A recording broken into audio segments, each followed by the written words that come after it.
Prokaryotes and eukaryotes.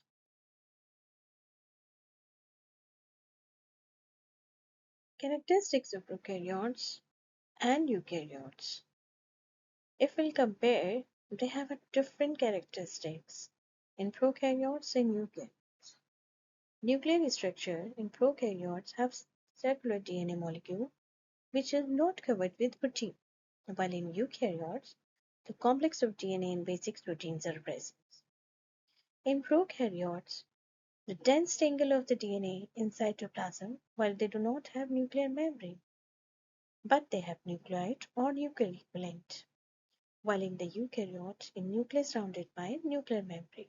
So they have a true nuclear membrane, true nucleus.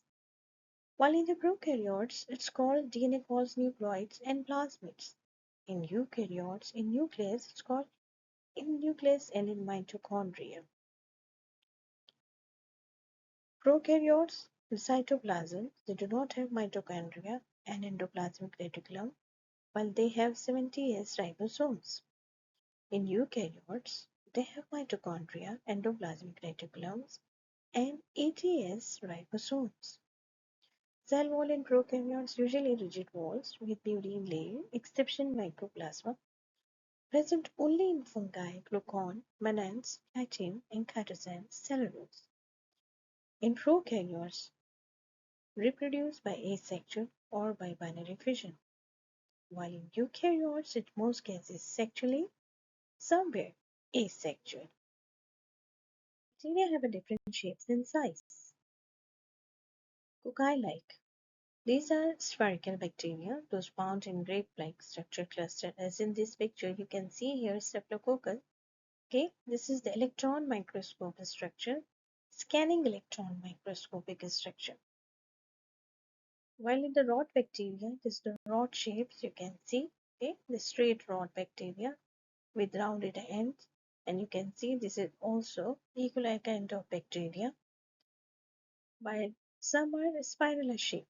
In this case, they look like a spiral structure. Here you can see it is a light microscope structure. Now look at now the structure of one prokaryote. The outer wall of bacteria, basically cell wall. You can see this is cell wall. The cell wall is made up of murein. Then inner membrane is the inner membrane. You can see this is the cytoplasmic membrane.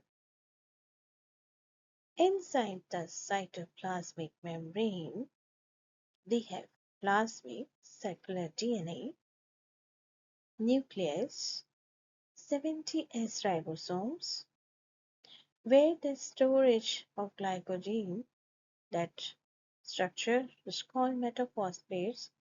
This is a kind of membranous structure. They have attachment of villi which will be helpful in the conjugation in the type of reproduction, where they can transfer their genetic material from one bacteria to another bacteria. Flagella. In some bacteria, the locomotory organ flagella present, which help in the movement. In some bacteria, the outsides, the special layer is present which is called as capsules. They help into the survival in the extreme condition. The nucleus, it's also called nucleoids. They are without nuclear membrane. Bacteria do not have the double nuclear membranal organelles. Two types of bacteria on the basis of a stain is called gram-positive and one called gram-negative. Gram-positive, you can see the structure, the dense peptidoglycan, while in gram-negative, you can see the structure different. They have a lipoprotein, while peptidoglycans are thinner than the gram-positive.